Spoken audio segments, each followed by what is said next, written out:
welcome to Freshly Pressed Wednesday edition for Smooth Breakfast with Victor Pepple. And Shokbe Martins, we're here to bring you detailed analysis of the biggest stories trending across the national dailies for a Wednesday morning. Back to work. It was a 2 day public holiday. I'm back on the grind, Uh, and we're back keeping you company. Well, we that's never right. left. You left us for a second. Joining us for the next half hour, we have got the Wednesday duo of Lakunle and Devoe. Good morning, gentlemen. How are you? Good morning, Shopper. Good morning, Victor. Lagos, welcome back from the holidays. Hi, Devoe. I Lagos Shopwell Ekujoko. Eku. Purple Eku who is stealing our crude. All All right. right. We're streaming live on YouTube. It's youtube.com/. Smooth 981 FM Lagos. That's right. And you can send in your messages on WhatsApp on 0809 4440981. All right. And we're also on Twitter. Hashtag freshly pressed 981. Find us at smooth 981 FM. Okay, so getting into the stories now. This day newspaper has this one. Nigeria's private refineries operators groan under weight of crude scarcity as NNPC focus on export. Now, this devote, despite the group managing director of the NNPC, Mr. Milikiari, assuring local operators on several occasions of adequate crude oil supply. And I'm going to quote him because he said at recent launch of the Walter Smith refinery that, and I quote, we will work closely with them to ensure that they get enough crude feedstock they need to operate seamlessly. Hmm. This does not seem to be the case on ground. What do you say now that this information is coming to light? Once again, I'd like to just commend papers that bring out the real economic sabotage that is going on in the country because, as you have just quoted Mele Kari, who is the GMP of NNPC, it seems that those words, which were very promising at some point, have become mere sound bites. And these assurances have come over and over. And basically, what has happened here is private refineries within the country who have applied, gotten licenses, taken loans, or even gotten equity investment and invested in bringing up what we call local capacity for us to be able to process, okay, using the oil term language, to refine our crude so that we can have some supply for local consumption and as well as foreign exports have been groaning simply because their facilities have more or less gone dormant. They have been rendered idle because the NNPC has focused on exports instead of providing a little for them to be able to uh, uh, put into capacity. Now, DeVoe, in your opinion, looking at the facts on ground and the information that we have, what would you say the rationale behind this is? Yes, and a named source within the article did say that what is the problem is that NNPC is, instead of giving the local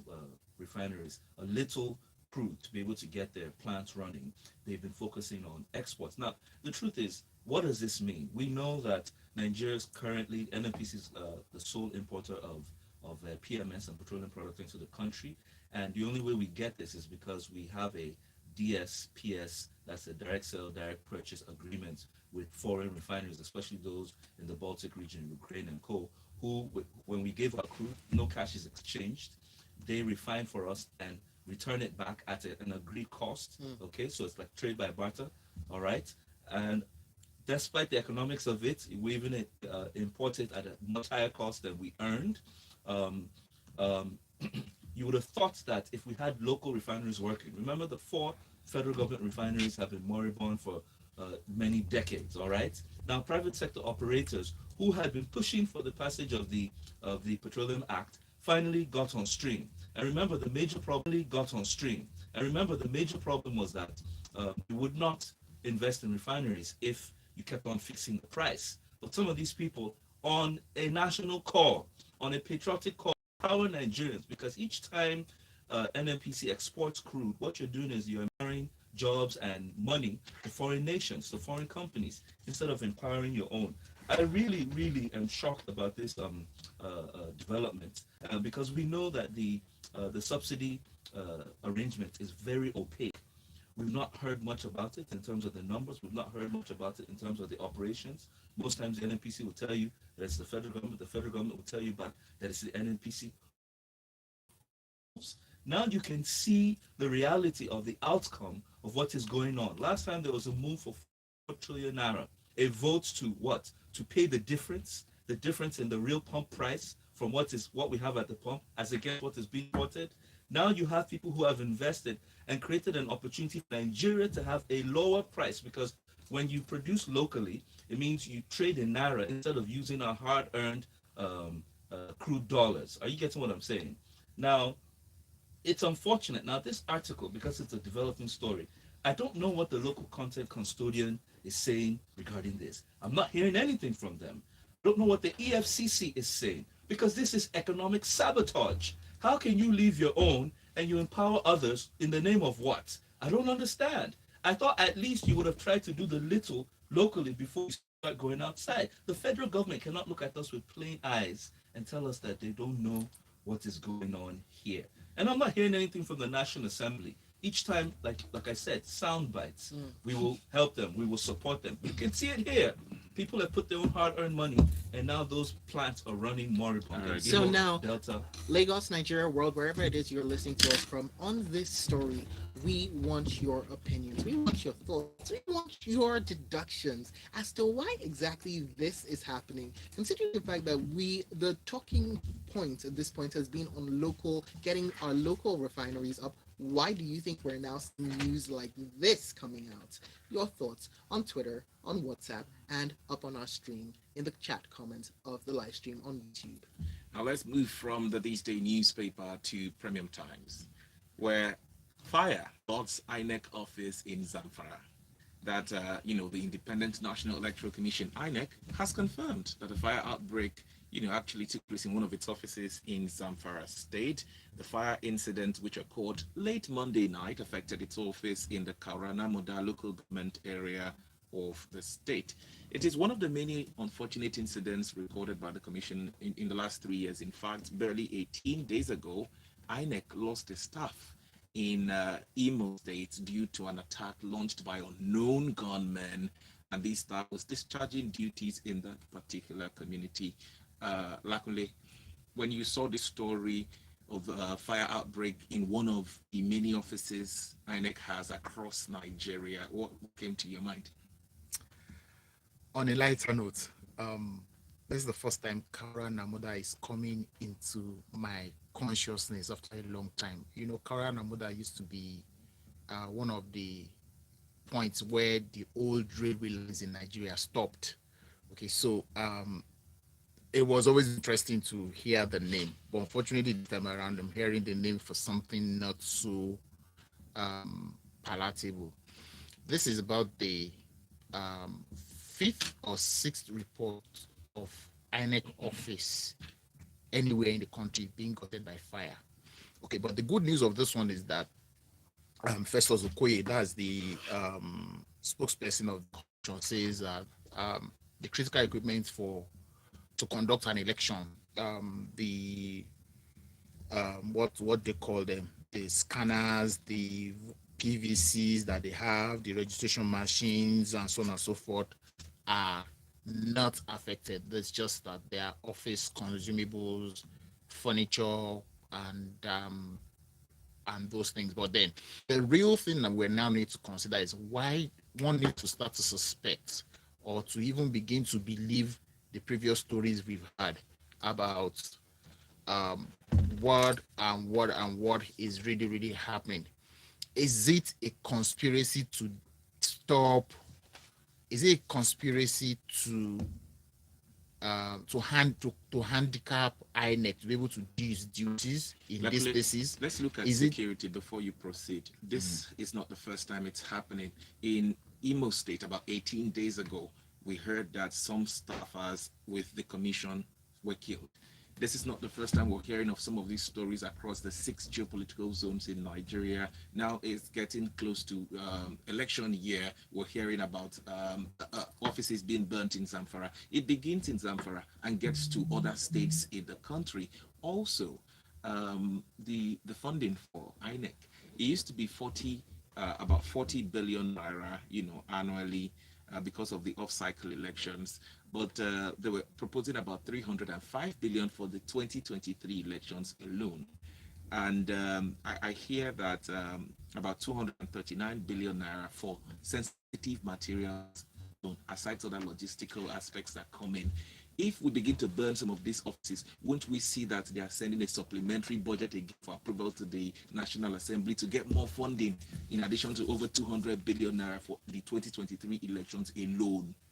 That's where I was actually headed when I was saying things about the conspiracy to handicap the commission in doing things, which of course means that there'll be some people who will benefit from these misfortunes in quotes, right? I would not want to directly link or draw a relationship between the killing of the INEC staff in Imo with this.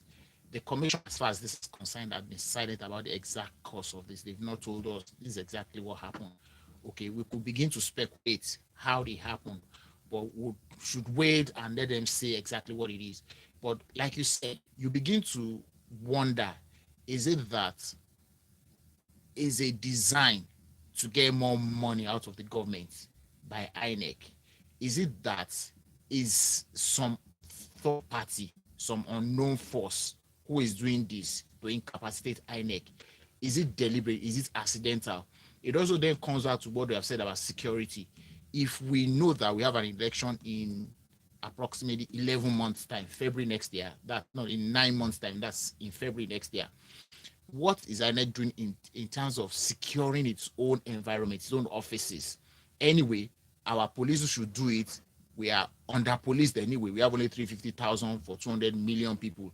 So where should they be thinking about getting private security to secure their offices? Of course, it will cost more money. This will be part of the justification they will give when they go out there. Luckily, I'm going to just pause you now because I'm going to add in another story. As we're talking about security, we're talking about INEC, we're talking about 2023. And Devo, I'll bring you into the conversation as well because we have this one in from Vanguard newspaper. Yes, there's INEC security securing their offices, but then what about securing of polling stations and party offices and secretariats as well? From the Vanguard newspaper, 2023 heavy shootings disrupt activities at the Blaine PDP secretariats. Now, according to the Vanguard's investigation, party faithful had assembled at the secretariat awaiting the arrival of materials, for distribution before this erupted. And however, security operatives were on ground. They had accompanied some political office holders to the office and they managed to repel the attackers.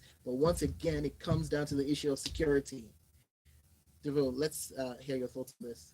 Well, the truth is, INEC's role doesn't cover security. They have to work with. It doesn't, but they have to work with security agencies. Work with the security agencies, and as we can see, time after time, their activities are being hampered by people who literally overpower the current security arrangement on ground.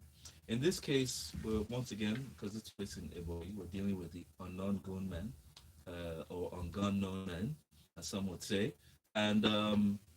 Some say some schools of thought say it had to do with the election of the state chairman in PDP, that the person that won, Okore, was taken out through the court by his contender Onu.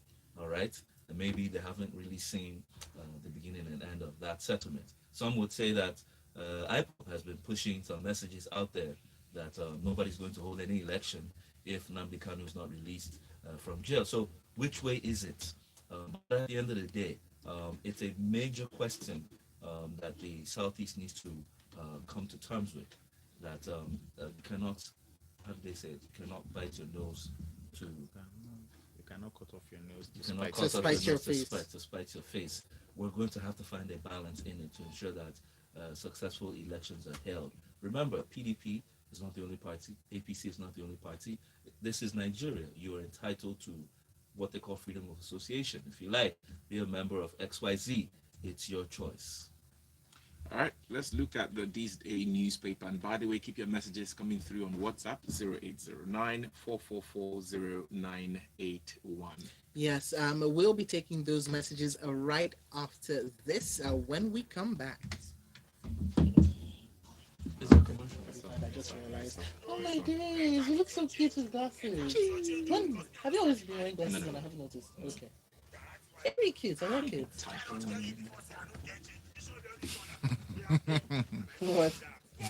Nothing. Something. So, guys, YouTube. Hello, YouTube. The things that go on off air, right? Hi, YouTube. Mhm. Interesting times. Okay, let's see what the messages have to say. We've done 3 stories. Yeah, we've done 3 stories. It feels like time Let's is. just see if we can run with Yeah, the others. because I think if I hadn't shunted in that third story, we would have still be on. More than Story two. this person says attack shows I put them up to All right, we're back in 10, 9, 8, 7, 6, 5, 4, 3, 2, 1. Getting into your messages now on 0809 444 981, which is the WhatsApp platform. We have this one in Adibawai from Traffic saying concerning the first story, it's evident the subsidy is a sham and that refinery refurbishment is also a sham. It's evident that they did not want Nigeria to be refining crude because the cabal benefiting from the corruption is Hydra. And BDA has sent in, okay, the same message, just many, many times. It says, I totally agree with your analyst with respect to looking inwards. For instance, many people are not aware that India is an oil producing country because they have a policy that discourages exports to promote local production. A major issue in Nigeria's case is that many of these swap contracts are long term, be from Lekki. And Ozzy says, sounds like there are those who don't want the elections to hold at all. All this insecurity around INEC operations sounds suspicious. Make the people scared to come out to vote, and there won't be elections. Okay, let's get back to the stories now. All right, so we'll look at this one in from this day newspaper. Army condemns killings of its personnel, says attack shows IPOB not protecting Igbos. Now, the Nigerian Army says the recent killing of 2 soldiers by suspected members of the outlawed indigenous people of Biafra, that's IPOB, has shown that the group does not work for the interest of the Igbos. Ndigo. Lakunle, really, the army reacting to this, and we've heard about other of such incidents in the southeast, particularly. What's your reaction to that? It comes again to what we just spoke about, security. So if a serving military personnel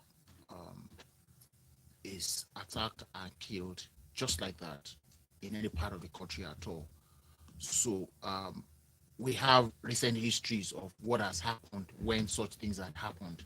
We knew the story of OG, we knew the story of Zaki Biam, I think, where the communities, whatever the story, some soldiers were killed, and we knew what happened after.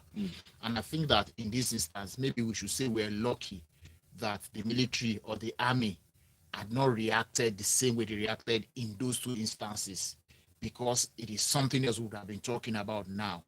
Now, to lose 2 people, two, not one, for not combatant reason at all. They were not on military duty, anything. I mean, it's so bad enough. Like we just said earlier on, you cannot cut your nose to spite your face. You are angry at something, and you are creating an environment for people not to want to listen to your agitation. Every war, when you finish fighting the war and people have died, you have destroyed property, things have gone bad, everybody that survived the war will still end up at the table to negotiate a settlement. So why don't you skip the war bit, the destruction bit, and end up and start from the table to agree and disagree on things? I think that the people who are behind these killings, this unrest, this destruction in the southeastern part of this country, I think that I need to be careful here. I think that we don't have the luxury of keeping quiet. It is not just a southeastern problem. We think because we're in Lagos and okay, we are several thousands of kilometers away, it doesn't concern us. When this thing comes to an head, hopefully and prayerfully not, we will know that it's a big problem. And the way our politicians, our government, have a governor say go to work, and we have somebody unknown, no face, nothing, says, if I see you outside, and people obey the person who says, if I see you outside, it's bigger than we think it is. And once again, I must commend the Nigerian Army to have exercised restraint in not reacting, at least for now. In not reacting. For now. Because you might see So the army because you know that swing into action. I saw them in Ojuelegba like 5 or 6 years ago, the day there was an argument between a policeman and this thing, the way they went to that Surulere police station. I saw it live that day. I have an idea of what it is like. So you're commending the army for maintaining discipline, which is supposed to be a tenet of life in the army. Understood. I mean, because that is what we have seen happen in this I'm country. sorry. At this point, is it that we are commending basic behavior? Shokwe, you know, usually what That happens is what We are commending basic behavior and no, respect of life and property at this time. because that is what it has happened. Because that's what has happened. It has happened in the past, we're now commending it. No. What happens? We are saying usually when a soldier dies, the army, you know, the military soldiers go into I that area. completely understand. Exactly. As already Lakale has mentioned, Zaki Biam, we saw the death of 19 soldiers correlating with the lives of hundreds of unarmed civilians. But now, at this point, we're commending No, what should I be would say basic that behavior. the army has not responded. Yes. The Zaki Biam was from October 2001. But if we also had to look at this story quickly because of time, May, June last year, this same thing happened in Imo State, where IPOP members had gone to kill people, and then the soldiers would stand at checkpoints after the governor of the state, Hopu Uzodimma, invited them to Imo State, and so they would man checkpoints, and this same, we don't know, unknown gunmen would come out to shoot at soldiers. We know what happened. In the same Imo State, soldiers would come out and begin to ask civilians to raise their two hands while walking across the streets in this same country. I hope we don't get there again. Exactly. You know, where we begin to see soldiers invading a exactly, civilized that is my community fear, and- because at the time it's going to happen, nobody will be there to hold back these things. All right, we let's move we on can be because- worried. At ransom to the soldiers, is that what we're hearing? No, right now? that's what I'm saying, that we should. That's why I said it is bigger than we think it is. Because at this point, this sounds like Stockholm syndrome, but we need All to right. move on. All right. Yeah. Guardian News now. UN Secretary General in Borno meets Zoom. Antonio Guterres yesterday arriving as part of his 2-day official visit to Maiduguri, where he spoke with the governor and fully supported his moves to expand facilities to reintegrate surrendering Baram terrorists. He said that it was a key step to achieving peace. And we also heard from Governor Zulum, who said that at least 40,000 Boko Haram fighters and their families have turned themselves into authorities since last year. Devo, what do you say to what the UN Secretary General had to say while he was in Maiduguri? Yes, as we normally say, sometimes they're seen as sound bites. Well, the UN Secretary General Guterres was on his routine visit around Africa. He had visited Senegal, Niger. He was currently in Nigeria. And yes, he played the first call to Borno State, where the insurgency had been taking place for over 12 years. And he was encouraging them that they had made some progress. As you remember, he actually was the head of the UN Refugee Commission before he became the Director General. Now, one thing I would say was that in how they wrote the article, because I know it must have been a UN press release, we must be very mindful of how activities are termed. Here he said that he came to Nigeria to see the state government where they had been battling Islamic militant for the past 12 years. And I would rather correct that, because crime is crime. Terrorism is terrorism. There's nothing Islamic about terrorism. Nigeria should begin to prosecute and bring to law anyone who is committing crime or terrorism under the guise of religion. And that's my 2 cents regarding this article. We must be careful of how we term these things, because it's almost delayed. I mean, remember the Tucano jets? They were not able to be used simply because as long as the bandits were not designated as terrorists, the army could not go all out on them. Now they've been, despite all people still being kidnapped, still being killed, still being abducted, And even at this point in time, they're being used as human shields. We must be careful of how we classify these things so that we don't keep this country in a state of on the basis of our religion and ethnicity. All right. Before we get into the messages, just quickly from the Punch newspaper, Malami under fire for receiving 135 million naira and car gifts. Now, that's the Attorney General of the Federation and Minister of Justice, Abubakar Malami's son, friends and loyalist of the AGN, has donated exotic vehicles of different brands to support his ambition of becoming the Kebbi State Governor in 2023. Now, shouldn't the AGN and Minister of Justice also leave office if he has ambitions of becoming governor of Kebbi State? The chief law officer of the Federal Republic of Nigeria and is the chief lawbreaker. Because according to, let me quote this verbatim from the story. Mr. Femi Falana stated that he has breached the provisions of paragraph 6.1 of the Code of Conduct of Public Officers, which provide that a public officer shall not ask for or accept property or benefits of any kind for himself or any other person on account of anything done or omitted to be done by him in the discharge of his duties. Now, if we go by that statement, the Attorney General doesn't have any excuse at all, because the story says that it is his friends that donated to staff of an organization that he has interest. And I think that this quoted law already covers that. In the first instance, when he became a public officer, he should have excused himself from being an active stakeholder in that organization, even though they said that it is a non-governmental organization. Actually, two quick questions. Right. He's the Minister of Justice. People are donating cash gifts, 135 million naira to him to contest as governor of Kebbi State in 2023. Is he supposed to receive those gifts? Also, number two, he was appointed by Mr. President. He wasn't, elected into that office. Is he not also supposed to leave office if he has ambitions of becoming governor of Kebbi State?